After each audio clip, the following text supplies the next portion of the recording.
Bonjour à toutes et à tous et bienvenue sur le podcast du cabinet Howard où nous donnons la parole à celles et ceux qui combattent pour la justice en entreprise.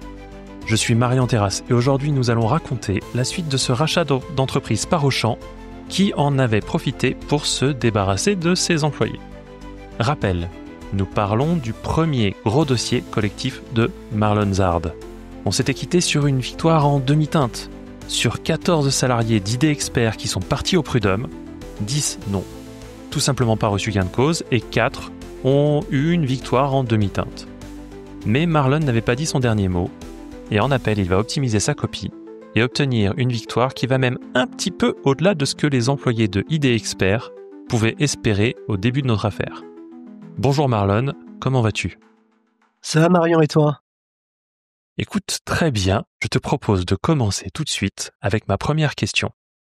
Entre les prud'hommes et l'appel, qu'est-ce qui a changé dans ta stratégie ? Alors, ma stratégie initiale était bonne. J'avais les arguments, je savais que j'allais aller sur le reclassement, sur le licenciement économique, la cause du licenciement économique qui n'était pas valide, je savais que le co-emploi, j'avais peu de chances de succès. Donc ce que j'ai fait, c'est que la procédure d'appel est une procédure écrite. C'est une procédure où le plus important, ça ne va pas être la plaidoirie, ça va être les conclusions. Il est très probable qu'en appel, vous pouviez procéder tout simplement à un dépôt de dossier, c'est-à-dire que vous arrivez devant la cour d'appel, vous déposez votre dossier et le magistrat fonde sa décision seulement sur vos conclusions et pas sur la plaidoirie que vous allez faire. Il peut aussi vous poser quelques questions, vous pouvez plaider par observation, mais en appel, c'est très rare que vous ayez une très longue plaidoirie parce que seuls les écrits comptent. Et donc, j'ai reformaté mes écrits qui étaient déjà bons à l'origine.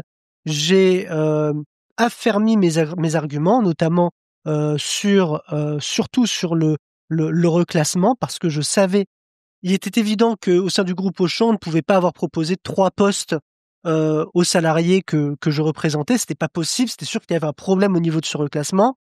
Pour ce qui était de la cause du licenciement économique, j'avais la décision de l'inspection du travail qui estimait, du motif du licenciement économique, j'avais la décision de l'inspection du travail qui estimait qu'il n'y avait pas de mutation technologique. Donc j'étais solide sur mes appuis et je savais que ce dossier allait être traité par un magistrat professionnel qui allait aller au fond des choses. Donc j'ai travaillé à fond mes conclusions et j'ai surtout, c'est un travail très important à faire parce que quand vous perdez en première instance, il faut convaincre vos clients que vous devez aller en appel et que vous avez beaucoup plus de chances d'aller en appel.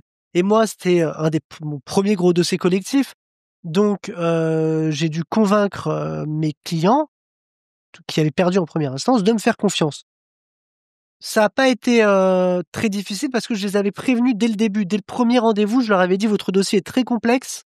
Ça va pas être un dossier qui va se traiter au prud'homme. Très probablement, c'est un dossier qui va aller en appel. Et voilà, en appel, on a vraiment 80 à 85% de chances de gagner.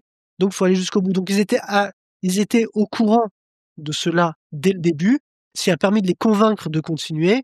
Mais c'est vrai que si je leur avais assuré directement une victoire au prud'homme, ce que je ne fais jamais, dès les premiers rendez-vous avec mes clients, je suis très honnête, je leur explique que au prud'homme, du fait de la composition de la juridiction et du fait de l'importance de la plaidoirie, vous avez vraiment un aléa très important, un aléa qui est moindre quand vous avez un bon dossier en appel. Donc voilà comment je... Oui. Est-ce que tu peux nous rappeler quel est le risque à aller en appel ? Quel aurait été le risque pour eux en particulier ? Le risque pour l'appel pour les salariés, c'est d'être condamné à ce qu'on appelle un article 700. C'est payer les frais d'avocat à la partie qui a gagné le procès.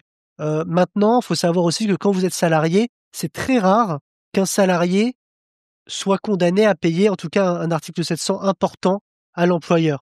Parce que on estime que c'est le salarié qui a été licencié, c'est le salarié qui est victime de cette situation et que c'est un de ses droits fondamentaux d'ester en justice. D'agir en justice. Et donc, quel est le résultat ? Quelle est la différence concrète pour tes clients ? Comment ça s'est passé ? La différence concrète, c'est que j'ai été plaidé devant le magistrat professionnel, que j'avais un dossier très solide. Donc, pour les licenciements économiques, mon dossier était très solide et j'avais vraiment de grandes chances de gagner. Je savais que j'avais mes conclusions, j'avais mes arguments, je savais que j'avais de grandes chances de gagner. J'avais plus d'aléas pour le dossier des salariés qui ont été licenciés pour faute lourde, parce que j'avais gagné, je rappelle, au prud'homme, j'avais eu la requalification du licenciement pour faute lourde en licenciement pour faute simple, et j'avais quand même un aléa important parce que, entre-temps, vu que l'affaire a duré très longtemps, la justice pénale a pu se prononcer et elle a estimé que sur mes 4 salariés qu'on accusait de fraude, une salariée avait en réalité fraudé. Et donc, j'avais cette pièce dans mon dossier, nouvelle, qui a été utilisée par la partie adverse et qui me posait vraiment, vraiment problème. Donc voilà, donc c'est ce qui s'est passé. Donc j'ai plaidé le dossier et au niveau du résultat, pour le licenciement économique, j'ai naturellement eu le licenciement sans cause réelle et sérieuse des salariés.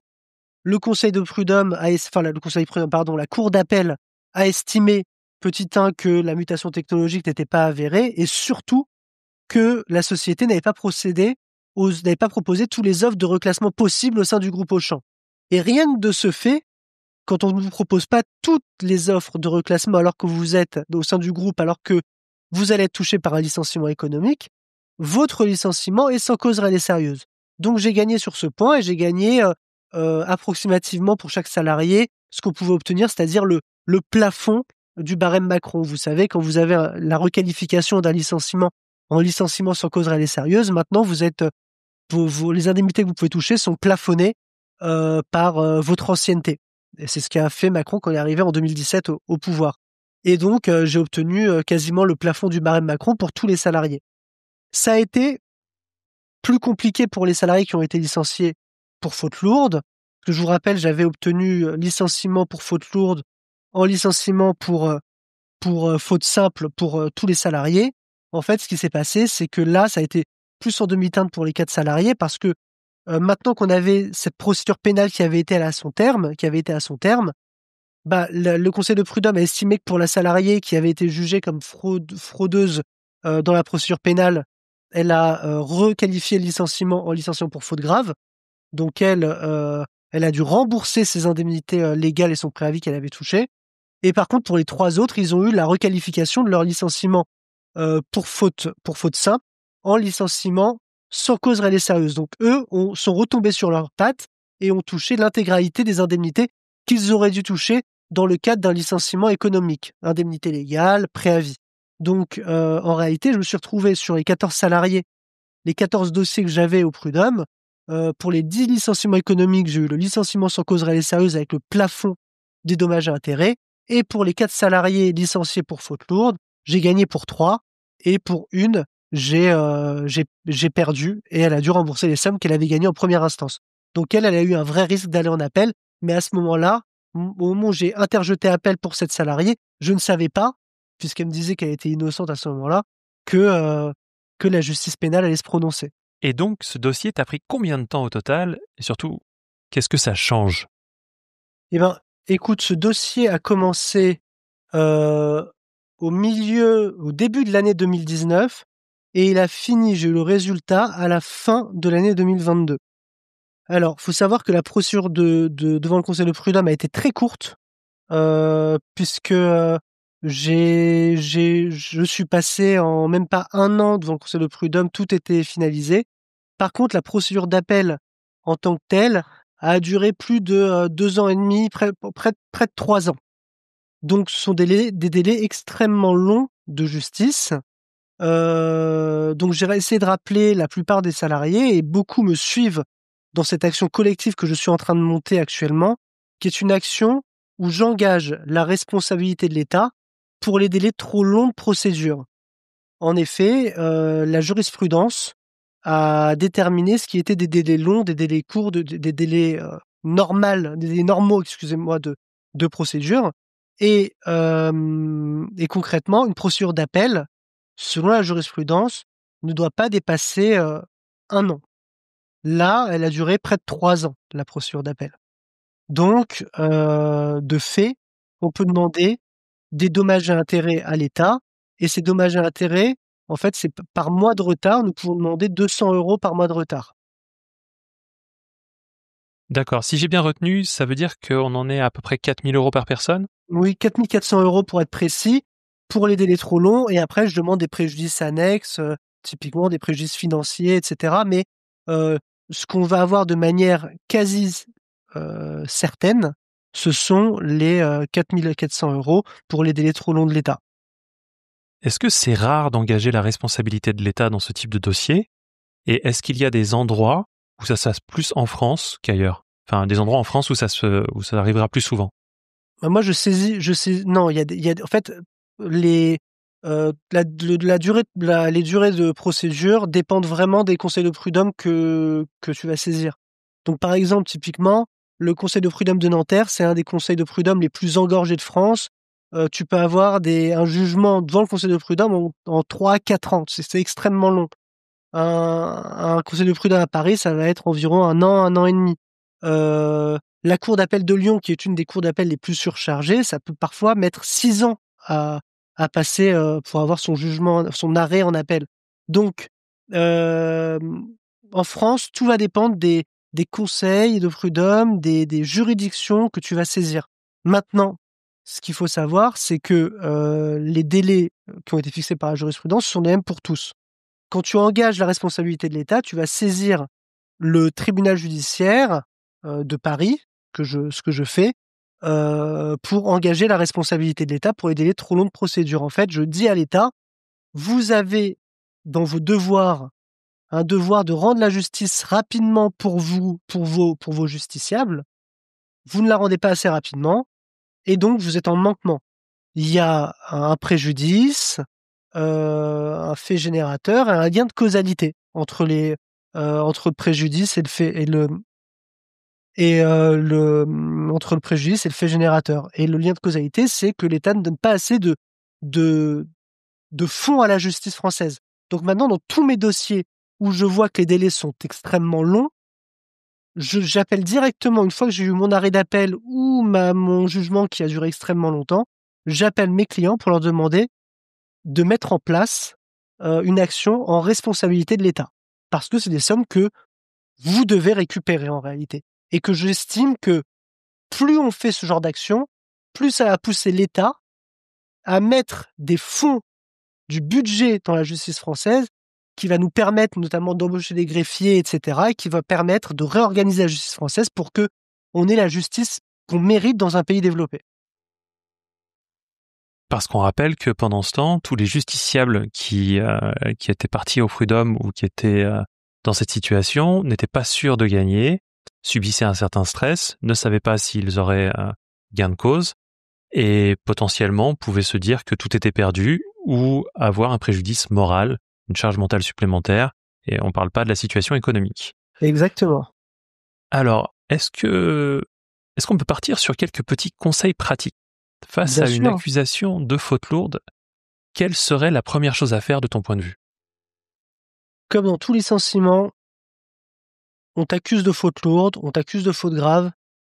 Si tu as un petit doute sur ce dont on va t'accuser lors de l'entretien préalable de licenciement, parce qu'on va pas te dire ce pour qu'on t'accuse avant l'entretien préalable de licenciement, déjà réunis un dossier complet où tu prends tous tes mails, où tu prends tous tes écrits, où tu prends tous tes entretiens professionnels pour montrer que tu as été un super salarié, et où tu prends toutes les preuves qui pourraient montrer qu'en réalité, la cause qu'on va te reprocher n'est ni réelle ni sérieuse.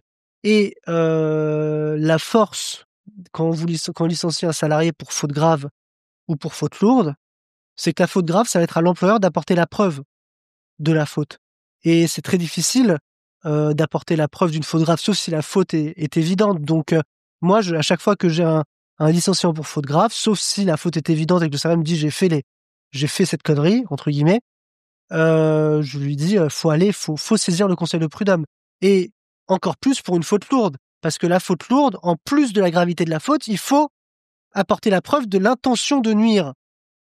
Là, dans le cas d'espèce, dans le cas des experts, il n'y avait aucune intention de nuire. Donc de base, ça ne pouvait pas être une faute lourde. Donc c'est très, c'est pour un employeur, faut licencier avec des pincettes quand on licencie pour faute grave et encore plus pour faute lourde, parce que quand on est en demande, c'est beaucoup plus contestable, beaucoup plus facilement contestable quand on est face à un licenciement pour faute grave ou un licenciement pour faute lourde. Parce que ça peut faire des économies à court terme pour l'entreprise, mais à long terme, en tant qu'avocat pro-salarié, j'ai plus de chances de gagner. D'accord. Et en dehors de cet aspect faute lourde, faute grave, on avait donc 10 personnes qui étaient dans une situation de licenciement économique. Est-ce que et qui avaient même perdu directement sur le premier procès au prud'homme, est-ce que tu as des recommandations pour une situation similaire? Il ne faut jamais laisser tomber, il faut aller jusqu'au bout. Quand on a un bon dossier, il faut aller jusqu'au bout. Quand on a l'impression que votre employeur vous licencie pour motif économique, mais qu'on a l'impression qu'il y a un loup, en général, quand il y a un loup, il y a 1000 loups. Donc, faut aller jusqu'au bout. Faut récupérer le maximum d'éléments et faut vous faire bien accompagner. Et surtout, quand il y a un licenciement collectif, je le dis à chaque licenciement collectif que j'ai, et j'en ai eu beaucoup, l'union fait la force. Il faut se tirer vers le haut, en réalité. Il faut aller... l'union fait vraiment la force, en réalité, parce que le dossier de l'un va servir le dossier de l'autre. Il va y avoir de la synergie entre les dossiers. Et quelqu'un va pouvoir récupérer un élément que l'autre n'aura pas, mais ça va servir au dossier de l'autre. Donc, en réalité, plus vous êtes, mieux c'est. Et c'est la synergie, comme dans tous les métiers et comme dans tous les dossiers, c'est la synergie qui fait gagner un dossier, comme c'est la synergie qui me fait gagner moi dans mon cabinet, puisque je travaille en équipe. Le travail d'équipe fait la force, l'union fait la force. Et c'est ce qu'il faut retenir dans un licenciement économique collectif. Il ne faut jamais baisser les bras et il faut lutter jusqu'au bout. Et même quand au prud'homme on perd en première instance, il faut aller jusqu'au bout parce que un dossier de licenciement économique complexe, c'est souvent en appel qu'on va voir le fin mot de l'histoire. Merci Marlon pour le décryptage de cette victoire en appel. Alors chapeau pour ce premier gros dossier collectif, parce que transformer 24 licenciements abusifs en 23 victoires, plus l'engagement de la responsabilité de l'État, c'est du solide et j'espère que certains t'en sont reconnaissants. Cette affaire ID Expert illustre parfaitement les enjeux des rachats d'entreprises et leurs dérives potentielles. Tes clients ont obtenu la requalification des licenciements, la reconnaissance de l'absence de reclassement et les indemnités substantielles. Pour nos auditeurs confrontés à des restructurations suspectes, documentez tout, questionnez la réalité économique des suppressions de postes et vérifiez que les obligations de reclassement sont respectées. Cette victoire démontre aussi l'importance de l'appel dans certains dossiers complexes, où une analyse juridique plus fine peut complètement changer la donne.